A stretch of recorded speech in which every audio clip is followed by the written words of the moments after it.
জয় হিন্দ দোস্ত। আজকে আমরা ওয়ার্ল্ড ম্যাপের ইম্পর্টেন্ট কিছু তথ্য আমরা জানবো, যেগুলো আমাদের প্রত্যেকের জানা প্রয়োজন। তাহলে চলে আসি কি কি জানবো। প্রথমত আমরা প্রথম পয়েন্ট হচ্ছে আমাদের স্থল বিশিষ্ট দেশ। যে দেশের চারিদিকে ভূমি দ্বারা বিশিষ্ট তাকে ল্যান্ডলক দেশ বলে। তাদের সংখ্যা হচ্ছে 48টি। ল্যান্ডলক মানে ওদের সমুদ্র সীমানা নেই, তাদেরকে আমরা ল্যান্ডলক কান্ট্রি বলবো বা ল্যান্ডলক দেশ বলবো। আমাদেরকে জানতে হবে 48টি দেশ, কিন্তু সব থেকে বড় হচ্ছে যে এখানটায় দেখো স্থল বিশিষ্ট দেশ, এখানটায় বুঝতে পারবে সব থেকে বড় একটা হচ্ছে কাজাকিস্তান, আর একটা হচ্ছে মঙ্গোলিয়া, আর একটা হচ্ছে যে এখান থেকে যে দেখো তো লাওস। এই তিনটে হচ্ছে সব থেকে বড়। যে কোনো কম্পিটিশান এক্সামে একটা কোয়েশ্চেন তুমি সহজে দেখতে পাবে যে ল্যান্ডলক কান্ট্রি পৃথিবীতে কয়টি আছে, 48টি। আর কটি আছে বর্তমানে সব থেকে বড় কোনটি হচ্ছে কাজাকিস্তান, তারপরে মঙ্গোলিয়া, তারপরে লাওস। তাহলে আমরা বুঝতে পারলাম। তাহলে এরপরে নেক্সটে চলে আসবো বাফার দেশ কাকে বলে। বাফার দেশ হচ্ছে দুটি বড় দেশের মধ্যে একটি ছোট দেশকে বাফার দেশ বলে। তো এবার যেমন দুটি বড় দেশ কি, যেমন এখানটায় দেখো দুটি বড় দেশ, একটি হচ্ছে চায়না আর একটি হচ্ছে ইন্ডিয়া। দুটি বড় দেশের মাঝখানে যে দেশ থাকবে তাকে বলবো আমরা বাফার দেশ। যেমন হচ্ছে নেপাল, এখানটায় নেপাল আর ভুটান। তাহলে নেপাল এবং ভুটান দেশ হলো যে বাফার দেশ। এবং কি আমরা মঙ্গোলিয়াকেও কিন্তু বলতে পারবো, এখানটায় মঙ্গোলিয়াকেও কিন্তু বলতে পারবো বাফার দেশ। কারণ রাশিয়া, এখানটায় রাশিয়া আছে, রাশিয়া আর এখানটায় যে চায়না, রাশিয়া চায়নার মাঝখানে হচ্ছে মঙ্গোলিয়া, ছোট দেশ। কারণ রাশিয়ার তুলনায় চায়নার তুলনায় মঙ্গোলিয়া হচ্ছে ছোট। তাহলে দুটি বড় দেশের মাঝখানে যে দেশ থাকবে তাকে আমরা বাফার দেশ বলবো। উদাহরণ হিসেবে আমরা দেখলাম মঙ্গোলিয়া, দেখলাম নেপাল, দেখলাম ভুটান, দেখলাম। এরপরে আমরা দ্বীপ জানবো। দ্বীপ কাদের বলা হয়? দেখো, সাধারণত দ্বীপ বলা হয় যে জল দিয়ে ঘেরা। যেমন দেখো জল দিয়ে ঘেরা তাকে আমরা দ্বীপ বলবো। তাহলে চারিদিকে জল, যার চারিদিকে জল, মাঝখানটায় কিছু স্থান আছে, সেটাকে আমরা দ্বীপ বলছি। যেমন এখানটায় দেখো বিশ্বের সব থেকে বড় দ্বীপ হচ্ছে গ্রিনল্যান্ড। গ্রিনল্যান্ডে কোনো মাটি নেই, বরফ আছে, সব থেকে বরফ দ্বীপ গ্রিনল্যান্ড। যার মালিকানা হচ্ছে এখানটায় হচ্ছে ডেনমার্কের মালিকানা হচ্ছে গ্রিনল্যান্ড। গ্রিনল্যান্ড পৃথিবীর সব থেকে বড় হচ্ছে দ্বীপ, সব থেকে বড় দ্বীপ।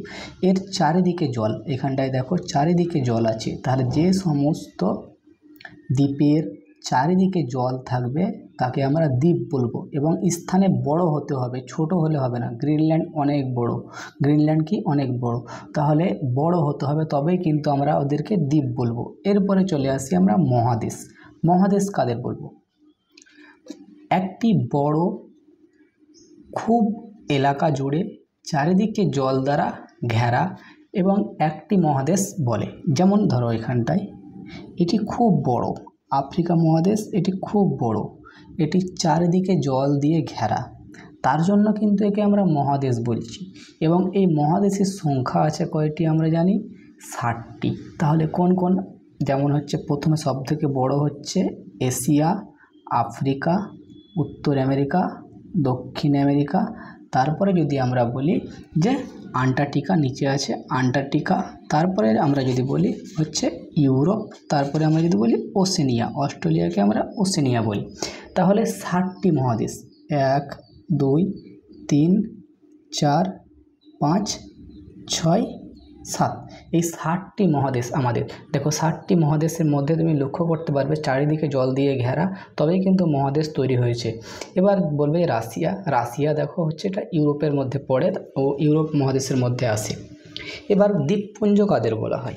দ্বীপপুঞ্জ কাদের বলি আমরা? দেখো দ্বীপপুঞ্জ হচ্ছে একটি দ্বীপের দল, তাকে আমরা দ্বীপপুঞ্জ বলবো। পৃথিবীর বৃহত্তম দ্বীপ হচ্ছে ইন্দোনেশিয়া। এখানটায় দেখো পৃথিবীর বৃহত্তম দেশ হচ্ছে ইন্দোনেশিয়া। এই ইন্দোনেশিয়া প্রায় 13,000 দ্বীপ আছে, 13,000 দ্বীপ আছে ইন্দোনেশিয়াতে।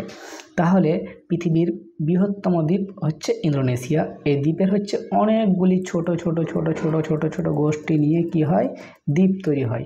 এখানটায় 13,000 এরকম ছোট ছোট আইল্যান্ড আছে, আইল্যান্ডকে আমরা দ্বীপ বলছি, নিয়ে আমাদের দ্বীপ তৈরি হয়েছে। তাহলে দ্বীপ কনফার্ম হলো। এরপরে আমরা দেখব যে মহাদেশ। মহাদেশ হচ্ছে যে বিশাল এলাকা চারিদিক দিয়ে পানি দিয়ে ঘেরা তাকে আমরা মহাদেশ বলি। তাহলে যেমন চারিদিক দিয়ে ঘেরা তাকে মহাদেশ আমরা আগেই জানলাম, আর চারিদিক দিয়ে ঘেরা তাকে কিন্তু আমরা মহাদেশ বলছি। এরকম মহাদেশের সংখ্যা আমরা 7টি দেখলাম। এবার উপমহাদেশ কাকে বলবো? উপমহাদেশ হচ্ছে যে একটি মহাদেশের স্পষ্টভাবে কাটা অংশকে আমরা উপমহাদেশ বলি। যেমন ভারতীয় মহাদেশ, ভারতীয় উপমহাদেশ। ভারতীয় উপমহাদেশকে আমরা কিভাবে কেটেছি দেখো। ভারতীয় মহাদেশ এখানটায় যদি দেখা যায়, এখানটায় হিন্দুকুশ পর্বত আছে, এখানে পামির মালভূমি আছে, এখানটায় হিমালয়, এখানে হিমালয়, আর এখানটায় হচ্ছে আরাকাম, এখানটায় কি আছে? আরাকাম পাহাড় আছে, পর্বত আছে। তাহলে এখানটায় একটা গুরুত্বপূর্ণ প্রশ্ন হচ্ছে যে এখানটায় দেখো পশ্চিম দিকে আছে হিন্দুকুশ, উত্তর দিকে আছে হিমালয়, আর পূর্ব দিকে আছে আরাকাম পর্বত। এই 3টি দিকে কেটে দিয়েছে, তার জন্য এটি অর্ধেক পুরো দুনিয়ার কালচার দেখবে, মানে চেহারা দেখবে মানুষের, আর এখানকার মানুষের চেহারা হচ্ছে অন্যরকম। কারণ এখানটায় চলে আসে যে শ্রীলঙ্কা কিন্তু আসে না, শ্রীলঙ্কা আসে না, ভারত, পাকিস্তান, নেপাল, ভুটান, বাংলাদেশ এই উপমহাদেশের মধ্যে আসে। এই কটি দেশের খাওয়া দাওয়া, ওঠা পোশাক সমস্ত একই রকমের হয় এবং একে আমরা উপমহাদেশ বলি। তাহলে আমরা এর মধ্যে রয়েছে পাকিস্তান, ভারত, নেপাল, ভুটান, বাংলাদেশ, শ্রীলঙ্কা কিন্তু আসে না। এবার দেখো নেক্সট পয়েন্টে আমরা চলে আসি, কেপ কাকে বলে? এটি 3 দিকে জল দ্বারা ঘেরা, তাকে আমরা কেপ বলবো। দেখো 3 দিকে জল মানে যেমন দেখো যেখানে ভারতের এদিকে জল আছে, ভারতের এইদিকে জল আছে, এদিকে জল আছে, এদিকে জল আছে, সামনে জল আছে। তাহলে 3 দিকে যদি জল দিয়ে ঘেরা থাকে তাকে কেপ বলা হয়। আর উপদ্বীপ কাকে বলা হয়? এটি অনেক বড় এবং 3 দিকে জল দ্বারা ঘেরা, তাকে কিন্তু উপদ্বীপ বলা হয়। পৃথিবীতে 60টি দেশ নিয়ে বৃহত্তম উপদ্বীপ তৈরি হয়েছে, সেটা হচ্ছে যে সৌদি আরব। যেমন হচ্ছে বৃহত্তম উপদ্বীপ তৈরি হয়েছে, যেমন হচ্ছে সৌদি আরব, এখানটায় সৌদি আরব, ইয়েমেন, ওমান, ইউএই, কাতার, কুয়েত, বাহরাইন, এই 60টি দেশ নিয়ে উপদ্বীপ তৈরি হয়েছে। ভারত মহাদেশ কিসে আছে? উপমহাদেশে আছে, আর এটা আছে উপদ্বীপ। যদি বলে উপদ্বীপ আর উপমহাদেশ, উপমহাদেশ আছে ভারত, পাকিস্তান, নেপাল, ভুটান, বাংলাদেশ, এই কটি দেশ আছে। আর উপদ্বীপে আসবে সৌদি আরব, ইয়েমেন, ওমান, ইউএই, কাতার, বাহরাইন, কুয়েত, এ কটা কিন্তু উপদ্বীপে আসবে। এবার দেখো কি বলছে, মানে ক্রিক বা স্রোত, মানে স্রোত প্রণালী যদি বলি তাহলে কাকে বলবো?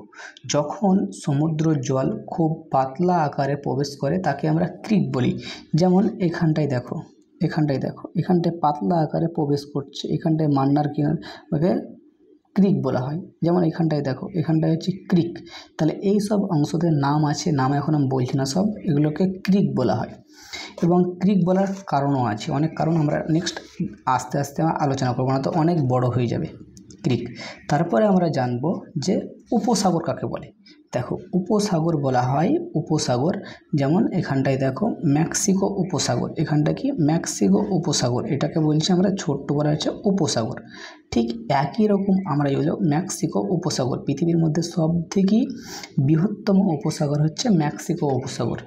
আর সাগর যেমন হচ্ছে বেঙ্গল সাগর, পৃথিবীর মধ্যে সবথেকে বড় সাগর হচ্ছে বেঙ্গল সাগর, বেঙ্গল বি সাগর। তাহলে সবথেকে বড় সাগর কি? বেঙ্গল। আর সবথেকে বড় উপসাগর হচ্ছে মেক্সিকো উপসাগর। আর বাইট কাকে বলা হয়? বাইট বলা হয় একটি চাঁদের আকারের মতো, তাকে যেমন ব্রাইট বলা হয়। যেমন ধরো এবার এখানটায় দেখাচ্ছি, ব্রাইট হচ্ছে যেমন এখানটায় দেখো এই অস্ট্রেলিয়ার এখানটায় চাঁদের আকার হচ্ছে, তো এই সব অংশকে ব্রাইট বলা হয়। কি বলা হয়? ব্রাইট। এটি চাঁদের আকারের সবচেয়ে বড় ব্রাইট হলো অস্ট্রেলিয়ান ব্রাইট। তাহলে পৃথিবীর মধ্যে সব থেকে বড় ব্রাইট হলো অস্ট্রেলিয়ান ব্রাইট। এবার যদি বলি সমুদ্র সৈকত, এবং মানে সমুদ্র সৈকত কাকে বলা হয়? যেমন হচ্ছে ভারত একটা দেশ, ভারত একটা এখানে দেশ, তা এখানটায় আছে এইখানটায় হচ্ছে চেন্নাই। তো চেন্নাইয়ের মেরিনা বিচ, এই ধার এলাকায়, সমুদ্র ধার এলাকায় আমরা বিচ বলবো, যেমন হচ্ছে বিচ বলবো। এবার যদি বলে ঘাট, যেমন হচ্ছে ব্যাংকক, এটা হচ্ছে থাইল্যান্ড, থাইল্যান্ডের পরে হচ্ছে ব্যাংকক। এই ব্যাংককের হচ্ছে নদীর তীরকে ঘাট বলে, যেমন হচ্ছে বাসঘাট, মানে বাসঘাট, গাইঘাট এবং এই হচ্ছে ঘাট। তাহলে এই সমস্ত সাধারণ ছোটোখাটো তথ্য আমাদেরকে জানা অত্যন্ত দরকার, তার জন্য আমরা জানলাম। এরপরে নেক্সট কোনো টপিক থাকলে জানাও, পরের ভিডিওতে দেখা হবে। জয় হিন্দ।